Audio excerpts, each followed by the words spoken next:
नमस्कार. आज काय काय करते चला बघूयात आणि आजचा व्लॉग शेवटपर्यंत नक्की बघा. आणि आपले 100 डेज कंप्लीट झालेले होते मागच्या वेळेस, ते मी बोलायला विसरले होते, पण आता आपल्याला 365 डेज कंप्लीट करायचे. त्यासाठी आत्ताच फटाफट सबस्क्राईब करा प्लीज यार.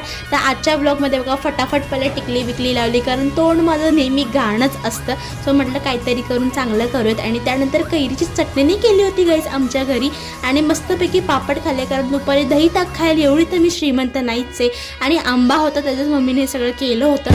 आणि मी जेवताना फ्लेक्स करते, कारण मी कैरीची चटणी खाते, आंबा खाते गाईज, बाकी काही नाही. कारण आमच्या घरात हापूस आंबा अजून आलेला नाही आहे, तो लवकरच येईल, कारण त्यानंतर आम्ही श्रीमंत होऊ. आणि ते सगळं झालं, ही सगळी फालतूची बडबड की फटाफट घर सगळं आवरून घेतलेलं, तर मम्मी परत ओरडली असती. आणि ही पायरी 50 वेळा हिला दुरुस्त करायला लागते. सो काकांना बोलवून घेतलं होतं आणि ही पायरी दुरुस्त एकदाची करून घेतली. आणि काकांनी पूर्ण कचराच काढला त्या पायरीमधून. आणि हे सगळं झालं की माझ्या डोक्यातले कावळे ओरडायला लागले. सो फटाफट अशी मॅगी केली आणि आईनं साईडला रवा भाजायला ठेवला. मी काय करताना मम्मी प्रत्येक वेळी काम मला तिथेच काही ना काहीतरी करायला. आणि ते झालं की हे घरचं खोबरं आहे बरं का. आणि पटापट मॅगी केली आणि ती ठुसली पण. आणि मॅगी जिरत नाही तोच तर माझ्या डोक्यात अजून एक विचार आला की आता आपण चिप्स खाऊयात. मग काय चिप्स आणले, लॉटी चोको पाय आणला, संध्याकाळी परत दुपारचं जेवणच जेवले. बाकी त्याच्या